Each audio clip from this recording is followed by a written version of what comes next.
It's my great pleasure to introduce the speaker this noon, Ambassador Gerald Feierstein.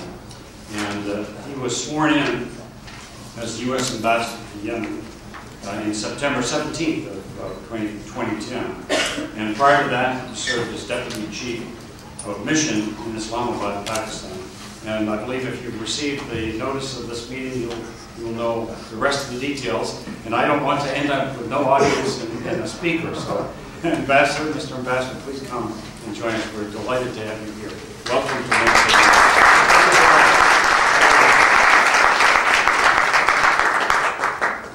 Thank you so much for the introduction and for this opportunity to meet with you all today and to visit Wayne State.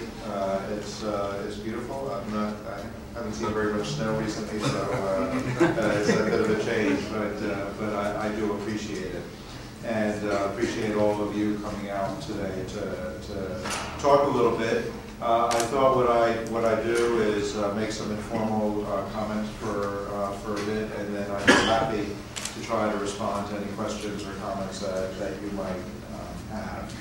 As the Dean said, I've been in Sana'a for about 4 months now. I arrived at the end of September and came back just last week for some consultations and to participate next week in a conference of all of the ambassadors with Secretary Clinton. It's the first time in history, I think, at least living history, that the Secretary has ordered all of the ambassadors for the United States to come home at one time. We don't know what it means. It could be the beginning of Armageddon, or some kind of, the Dean may be able to comment about the possibility of some kind of a nuclear chain reaction if you have 180 ambassadors all sitting in one room together. But I thought a good place to start a conversation about Yemen would be with Secretary Clinton's visit there earlier this month. She was there on the 11th of January. Spent the better part of a day doing that. Technically speaking, she was the first Secretary of State to visit Yemen since James Baker visited in November of 1990. But I'd like to think of it really as the very first time that I'm aware of, and I think maybe the first time in history, that a senior U.S. government official at the level of a cabinet level or higher has actually come to Yemen and done more than simply have a meeting with the senior leadership in Yemen and left, but actually to spend enough time there to make contact directly with the Yemeni people and to reach out to them and talk to them. The Secretary really had two objectives in mind when she came to Yemen. The first was to review with President Saleh and his senior leadership the cooperation between the United States and Yemen on counterterrorism and the fight against violent extremism. And basically to reinforce the point that while we're very satisfied with the current level of cooperation, the fact of the matter is that we would like to be able to do more. This is a growing problem. It's a threat to both the United States and Yemen and our friends around the world, and that we would see opportunities to really strengthen the bilateral cooperation between the U.S. and Yemen in this area. The other point that she wanted to make, and that was, from our perspective, perhaps even the more important one, is that when we talk about the fight against violent extremism, when we talk about counterterrorism, we don't only mean the improvement or the strengthening of security capabilities. We don't only think of the counterterrorism and violent extremism challenge as a kinetic issue. In fact, we understand that in Yemen, as in most places around the world, there is no kinetic solution to the extremist problem. And that the real heart of the strategy has to be the cooperation between the United States and Yemen in order to address the significant challenges that the Yemeni people face in the area of political, economic, and social development and reform. And that what the Secretary's message was really was that the United States wants to be and intends to be a good partner for the Yemeni government, but also with the Yemeni people going forward in order to help them address those challenges. So we understand the linkage between economic growth and development and the fight against violent extremism, and we're committed to a long-term partnership between the United States and Yemen going forward. In addition to seeing President Saleh and meeting with his senior leadership, while she was there, the Secretary also met with the leaders of the political opposition parties, the joint meeting parties, six-party coalition, plus the union parties, so there were 7 parties. And then also conducted a town hall meeting with about 200 Yemeni citizens, representing a broad cross-section of Yemeni society. We had members of parliament there, the business community, civil society leaders, as well as students and academic leaders. So in our view, the Secretary's visit really established kind of a new direction for U.S.-Yemeni relations. We made clear that we don't only look at Yemen through the counterterrorism lens. And also, I think it was important, particularly in the town hall meeting, that the way the meeting ran addressed a kind of an enduring U.S. perspective on Yemen, which is that Yemenis are anti-American, that they are against the U.S. presence in Yemen, that they're against the cooperation that exists between the U.S. and the government of Yemen. I believed since my arrival and since I had my own opportunities to meet many Yemeni citizens, and the Secretary's reception reinforces the point that, in fact, contrary to that perception, Yemenis are eager to have contact with the United States. They are friendly.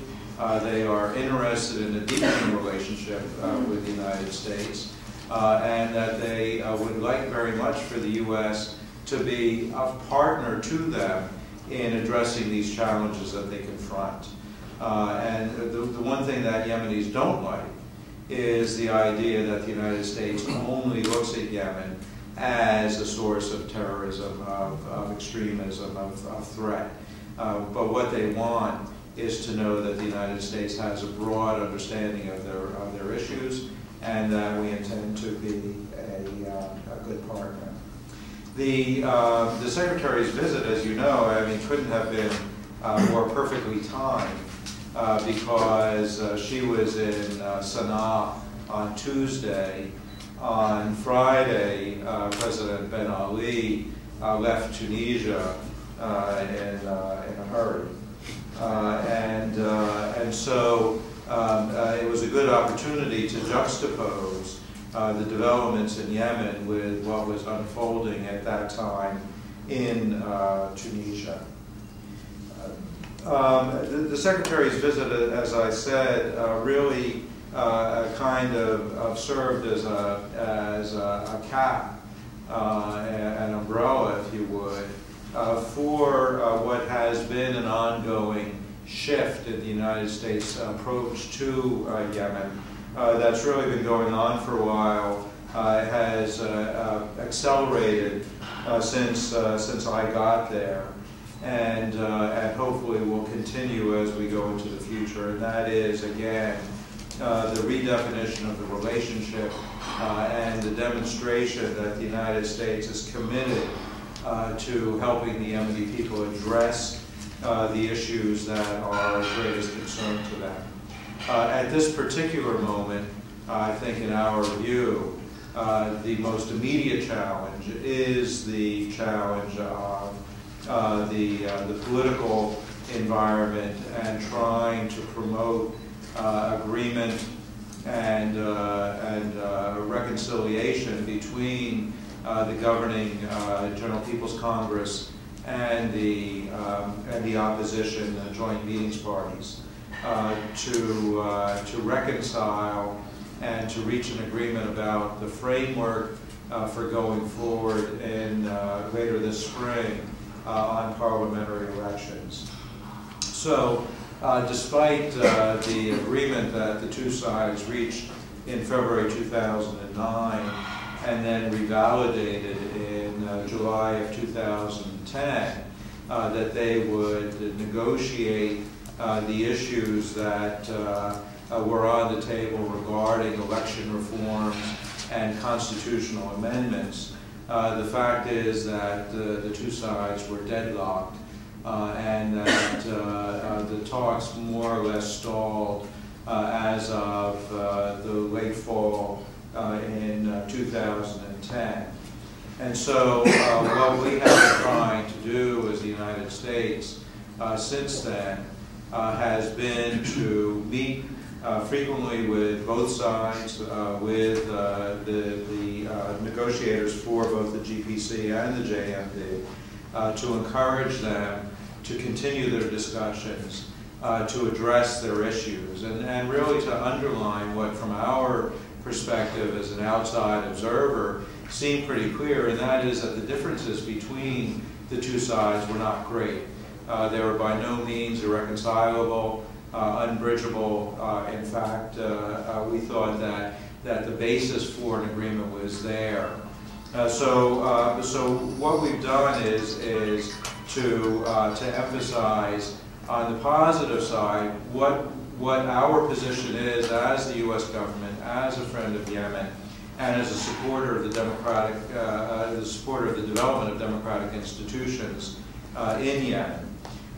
First of all, that we believe that it's important to pursue the elections, that parliamentary elections are an important opportunity for the Yemeni people to express their views, to choose their leadership, and hopefully to strengthen this important institution in Yemeni society.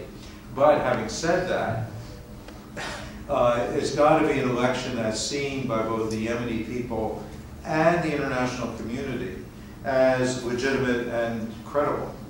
That in order to be legitimate and credible, in order to meet that threshold, it's clear to us that there has to be multi-party participation in the elections, and that it's more important to get the elections right than it is to have them on a particular date.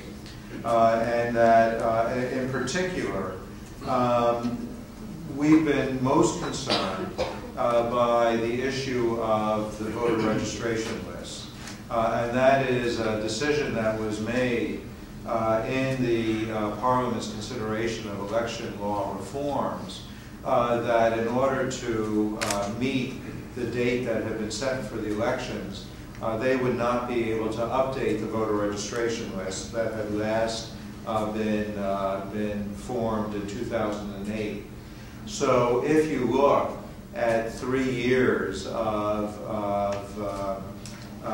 unchanged voter registration lists and the growth of the population, certainly by our calculation, not updating the list would mean that over 1 million Yemenis would be disenfranchised. And our view was that it's important to take care of the list, to make sure that all of the Yemenis who were eligible to vote had the opportunity to register to vote and participate in the polls. And that if this meant that there needed to be a short delay in scheduling the election, then certainly we would support that, and we didn't think that there would be any opposition, particularly if the decision came as a result of an agreement between the government and the opposition to do that. So that was basically our articulation of what we supported. We were also very clear in saying what we weren't going to do.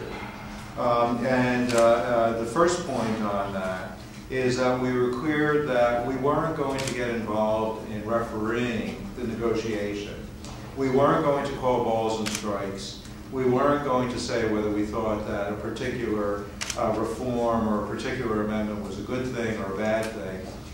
We thought it was important for the two parties to work that out themselves, and that we were clear that we were not going to comment on the substance of the negotiations, but that anything that the two parties agreed to would be acceptable to the United States. As we moved through the process leading up to the Secretary's visit, and as we got into this period where the negotiation process had stalled, we were concerned that increasingly we were seeing a drift towards unilateral action. And in particular, we saw what was, in our view at least, a flawed process in the Parliament in December that led to a vote on election law reforms that we thought, and I think many Yemenis also thought, did not meet the threshold for being a legitimate parliamentary process. And then, as December ended, it looked as though we were going to get into a period where the government was going to make some decisions about constitutional amendments that, again, seemed to us to be potentially a flawed process that would undermine rather than build strong democratic institutions. And so for that reason, at the end of December, the State Department issued a statement reiterating the basic points that we had been making to both of the parties for some time, and that is that we wanted to see the negotiations continued.